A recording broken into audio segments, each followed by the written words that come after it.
El caso de hoy, pues nuestro invitado nos contó cómo logró invertir en una propiedad para él vivir en ella misma, logró cumplir ese sueño que tenía desde hace muchos años junto a su esposa y su hijo. Adicional, después de que le cerraron la puerta 2 veces, hasta la tercera fue que logró encontrar el proyecto adecuado y lleva una vida mucho más tranquila desde que está viviendo en su propiedad. Bienvenido, Saim. ¿Cómo estás? Qué alegría tenerte acá en este espacio. La última vez que nos vimos fue en la consultoría inmobiliaria, en la consultoría de inversión. Y qué gusto tenerte acá. ¿Cómo estás? Gracias, Santiago. Gracias por la invitación. Bueno, Saim, vamos a empezar por el principio porque esta historia siento que tiene mucha tela que cortar. Entonces quisiera que te presentaras, nos contaras un poquito sobre ti, quién eres, en qué trabajas, de qué ciudad vienes y bueno, que nos hables de ti. Listo, bueno, mi nombre es Zain Méndez, soy de la ciudad de Cúcuta, trabajo en una empresa de tecnología, soy ingeniero de sistemas y tengo en la ciudad de Bogotá aproximadamente, ya en marzo de este año cumplimos ya 7 años acá radicados. 7 años, tremendo. ¿Qué te trae acá a Bogotá? Realmente, pues para echarte un poco el cuento corto de la historia, soy colombiano, me fui a Venezuela cuando me gradué de bachiller y estuve en la ciudad principal que era Caracas. Cuando decidí venirme a Colombia, dije mi oportunidad tiene que ser o Bogotá o Medellín y decidí por Bogotá. La capital presente. ¿Viniste con algún rol en específico que habías estudiado? Yo me gradué de ingeniero de sistemas, obviamente cuando llegué acá me tocó, como toda persona cuando migra, así sea esta de tu país, me tocó empezar de cero y fui pues escalando, fui aprendiendo muchas cosas de mi carrera y pues nada, aquí estamos siempre para adelante. ¿Cuándo decides migrar nuevamente a tu país, a Colombia, de Caracas? O sea, ¿en Caracas estuviste casi desde pequeño o cómo fue? Mi papá siempre trabajó en Venezuela. Nos llevaba de vacaciones allá por el tema de las playas en Venezuela. Y pues cuando me gradué de bachiller, un primo que visitaba, pues le gustaba Colombia, siempre visitaba Colombia, me dijo, vámonos a estudiar y a trabajar allá. Pues era un país de oportunidades en ese entonces y decidí irme. Ya me devolví pues por la situación conocida ya de todos. Como te digo, pues ya tengo ya 7 años ya radicado. Estuve unos meses sí en Cúcuta, digamos un poco inestable, pero pues ya dije, me voy a arriesgar todo por irme a la ciudad principal y pues gracias a Dios aquí estoy y me ha ido muy bien. Oye, chévere. ¿Ya venías con trabajo cuando vienes aquí a Bogotá o aquí fue empezar desde cero? Empezar desde cero, Santiago, con maletas, con un montón de ilusiones, de sueños y pues así nos tocó con mi esposa. Primero me vine yo, luego se vino ella y pues así comenzamos. Buscar trabajo, comenzar otra vez desde cero, como te comentaba desde el inicio. Y pues esa ha sido la historia durante estos años de mi estadía aquí en Bogotá. Bueno, chévere. Hay algo importante en tu historia y es desde qué momento surge esa necesidad de invertir en propiedades. ¿En qué momento tú dices, bueno, ya es momento de invertir acá? Tú llegaste hace 7 años y ¿dónde te surge esa chispa? El sueño de tener vivienda creo que es algo que siempre nos pasa por la cabeza a todos. Siempre creo que cualquier persona siempre tiene esa idea de yo quiero tener mi vivienda. Siempre lo hablaba con la que hoy es mi esposa, que espero que me esté viendo. Y veía, sobre todo acá en Bogotá, veía el sueño quizás un poco lejos por lo costoso, porque bueno, nos tocó, digamos, iniciar desde cero, pero pues nunca dejé de soñar, siempre tuve como ese objetivo, esa meta de yo lo quiero lograr, yo puedo tener una vivienda y pues realmente eso es lo que ha pasado, pues digamos, en los últimos meses. Cubrimos ese sueño de tener nuestra vivienda propia, ya pues estoy pensando de que ya tenemos un bebé pequeño y pues siempre cuando se tiene familia siempre hay que pensar en ellos. Ese es el resultado y quisiera que hablemos del resultado. Actualmente, ¿tu inversión es para vivir? Cuéntame un poco esa parte, como ya qué resultado tienes, hace cuánto invertiste, ya cómo está ese proceso, para irnos un poquito de atrás para adelante, saber Shaim en dónde está y ahí contamos la historia. Entonces ahorita, ¿en qué parte de la inversión estás? Siempre nuestro objetivo fue comprar vivienda para vivir. Ujú. Comenzamos después de pandemia, una vez que liberaron todo, comenzamos como con ese proyecto, a pesar de que quizás te cerraran puertas en el camino, pero siempre seguimos insistiendo hasta que pues hoy en día ya podemos contar con nuestra propia vivienda y pues estamos muy contentos de estar allí habitándola actualmente con mi esposo y mi hijo. Ya te trasteaste, ¿en dónde es esa propiedad? Sí, actualmente estamos ubicados en Gran Granada. Ujú. Allí, pues, digamos, hay unos proyectos de varias constructoras. Llegamos allá por medio de un amigo. Aparte de La Felicidad, que era uno de los proyectos que había visto, pero en su momento no eran factibles para mí, entonces decidí irme a Gran Granada. Y actualmente estamos viviendo ahí. Ya tenemos desde el 16 de diciembre radicados allí en el nuevo apartamento, gracias a Dios. Y pues muy contento, la verdad, siempre de tener esa sensación de tener su propia casa, de sentir de que este es mío, o esto, o yo no voy a seguir pagando arriendo, sino que pues ahora lo voy a invertir en mi propia vivienda y eso es una felicidad inexplicable. Hay un punto de la historia donde ya tenemos como el resultado. Ya nos sentimos bien, nos sentimos felices. Sin embargo, sé que no todo el tiempo fue así porque hubo ciertos retos. Quisiera que nos devolviéramos un poquito en esa historia. Tú empiezas a trabajar en la empresa. ¿Cuándo dices es momento de invertir? ¿Más o menos hace cuánto tiempo?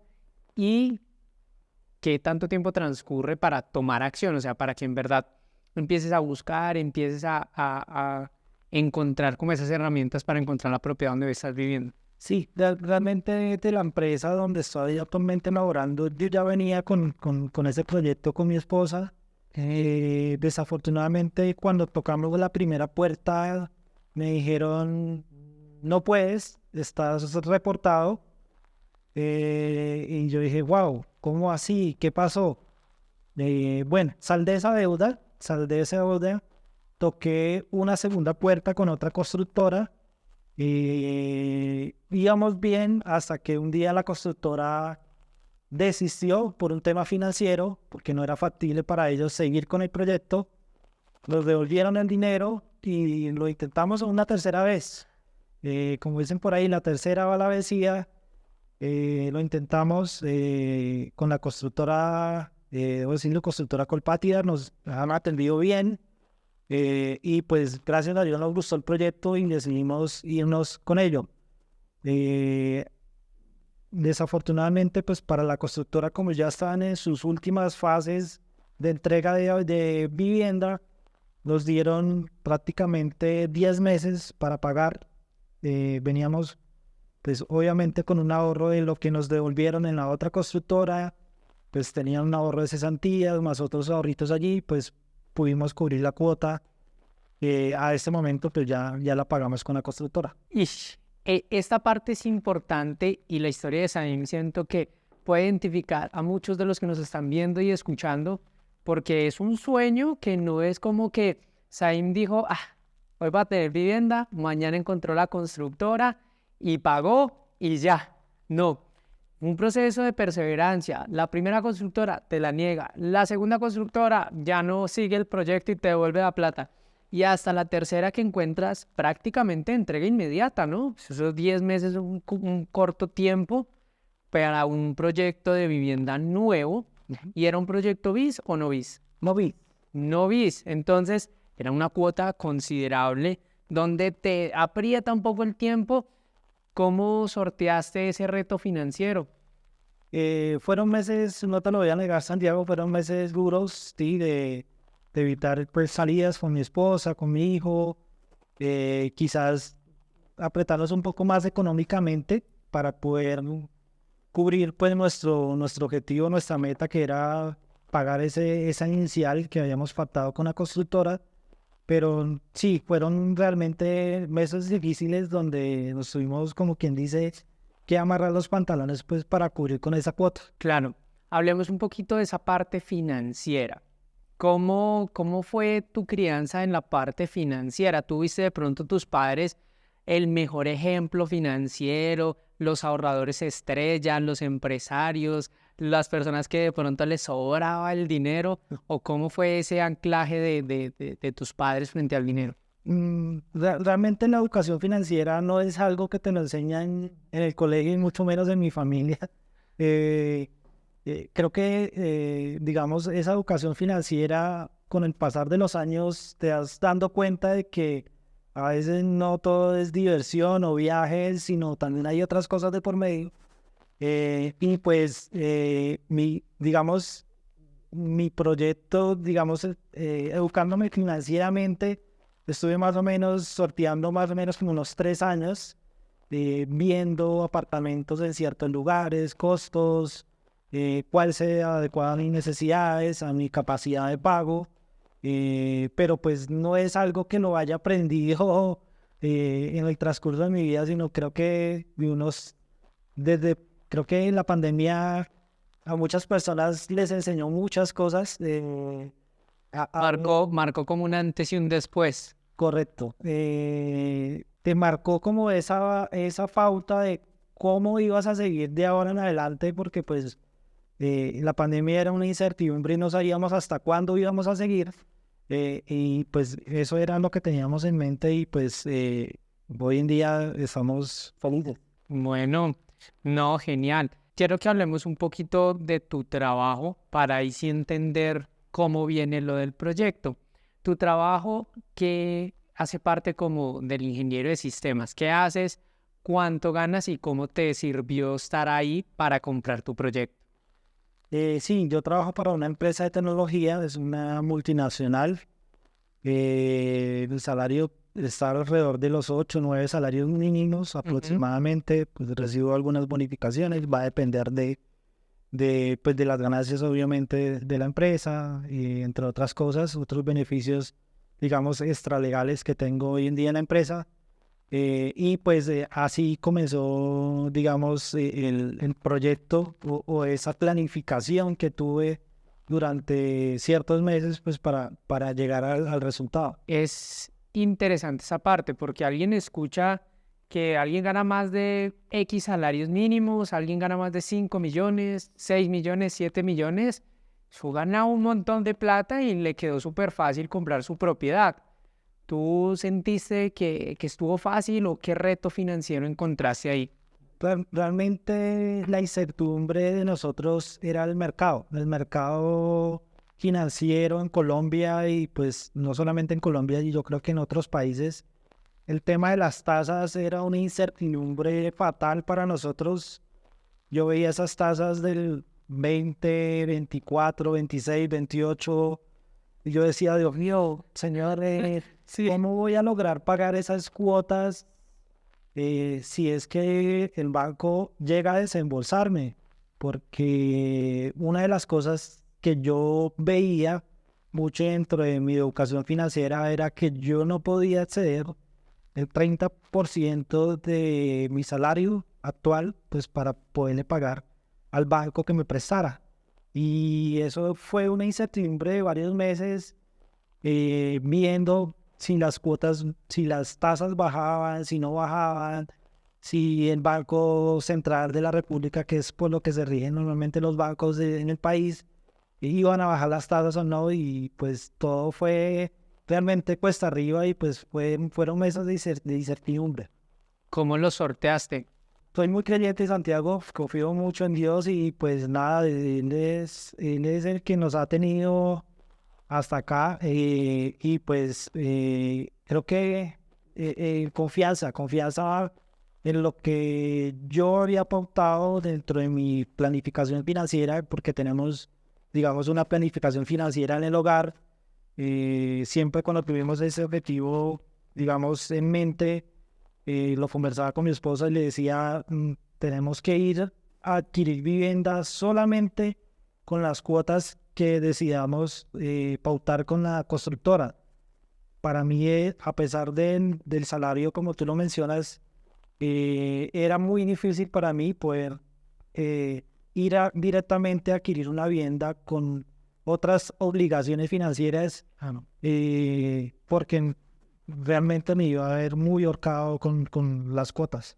Y esto es importante porque una frase que quiero que por favor escribas si es posible aquí en los comentarios. Rico no es aquel que más gana, es aquel que más dinero le sobra en su bolsillo después de gastos. Puede que el caso de Saim sea como el caso de muchas personas que ganan 5, 10, 20, 50 millones de pesos al mes, pero si están gastando casi su mismo salario o incluso más de lo que ganan, están siendo mucho más irresponsables o mucho más pobres financieramente que una persona que gana 2 millones de pesos y le sobra 1. ¿Por qué?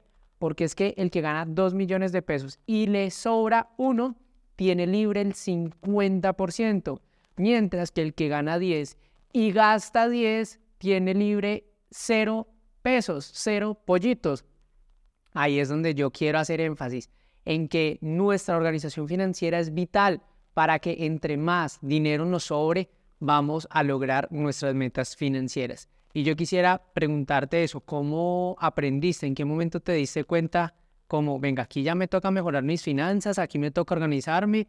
¿Cómo lo hablaron con tu esposa? ¿Cómo fue esa parte de cambiar el chip?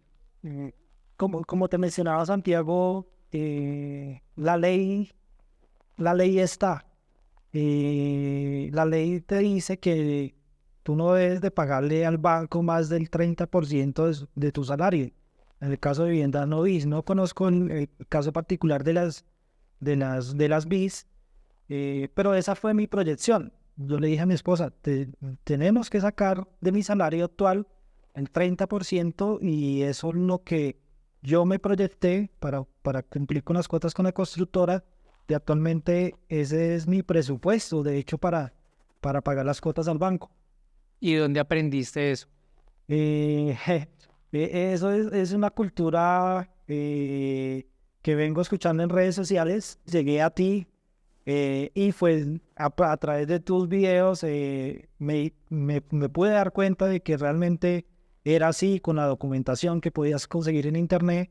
Pues, obviamente pude tener certeza de que tenía que irme con esa planificación y no podía gastar un solo peso, endeudarme por otro lado, quizás con un vehículo, con un viaje, etcétera.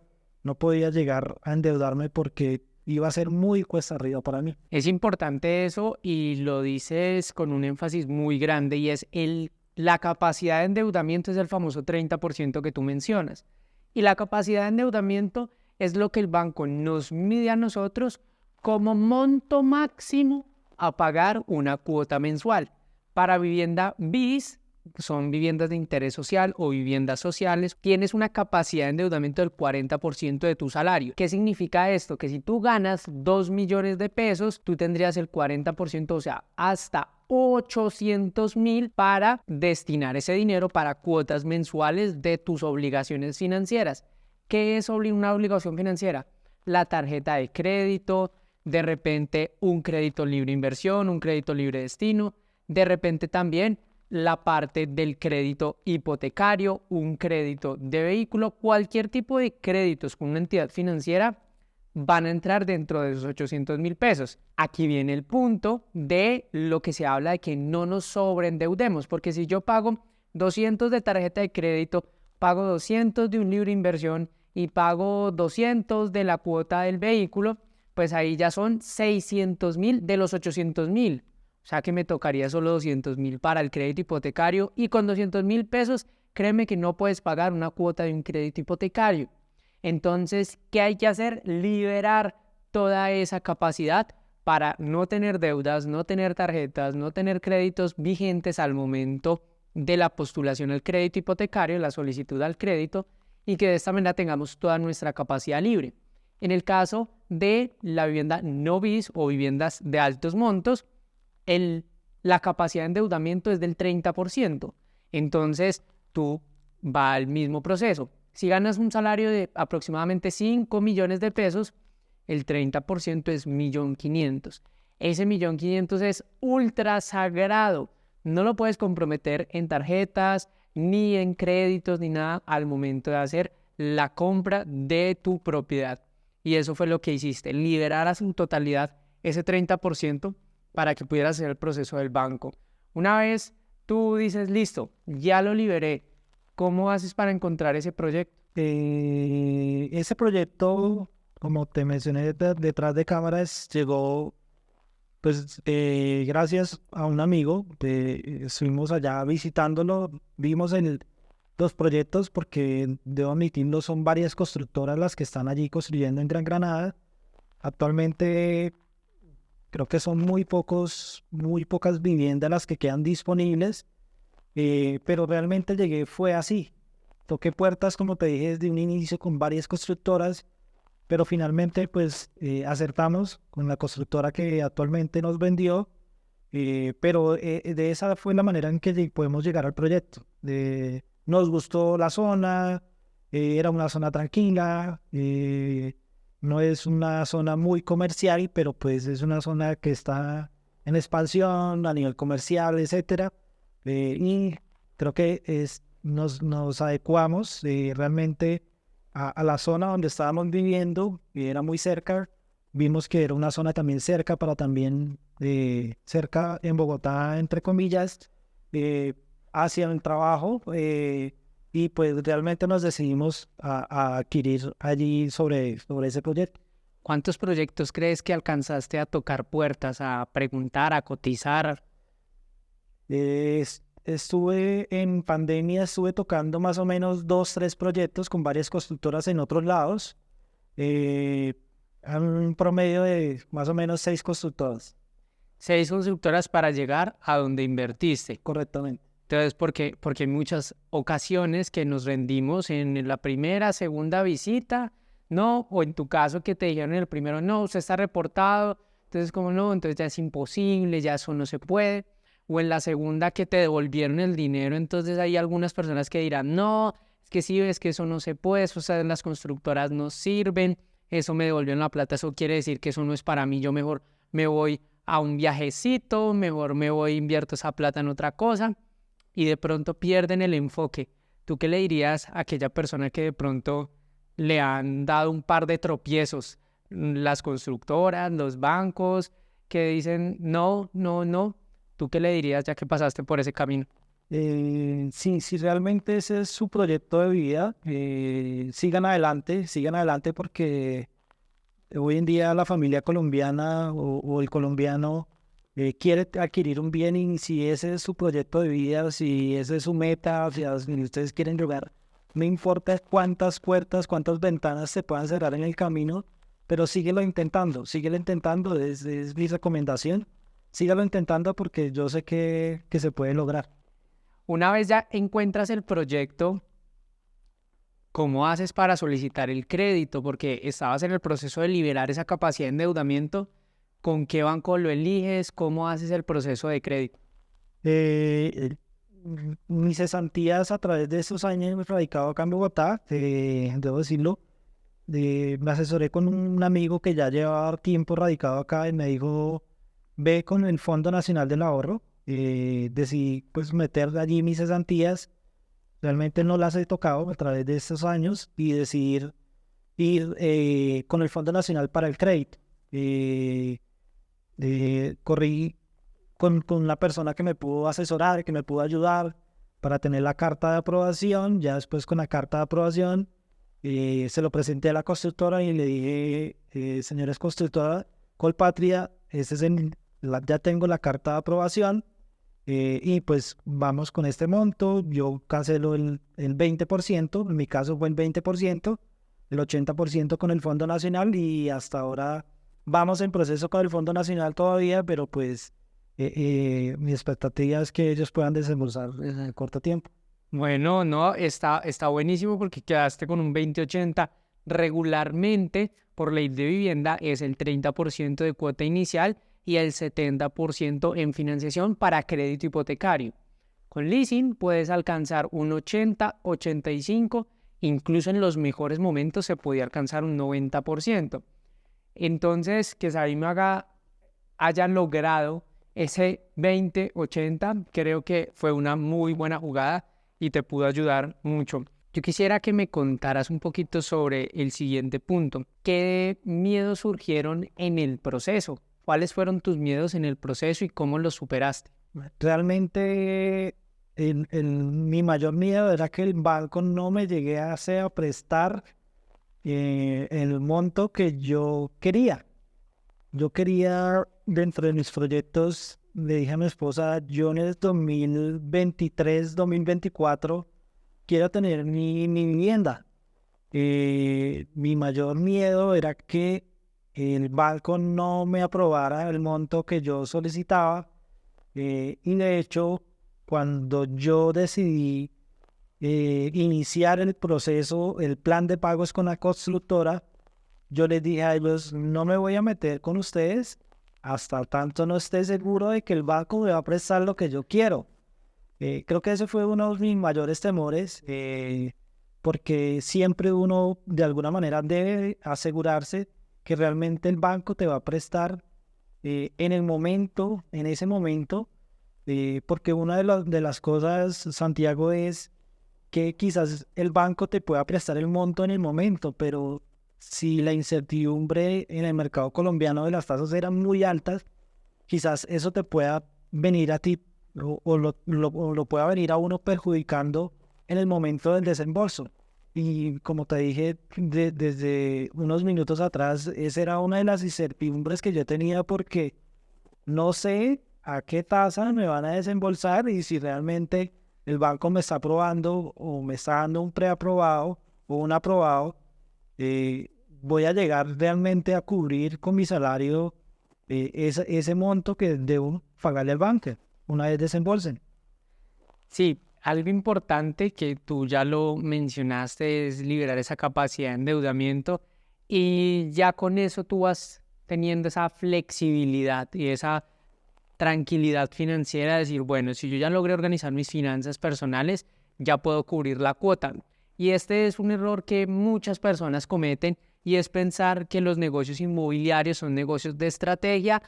Y sí, pero no es solo la estrategia. Necesitas mucha inteligencia financiera.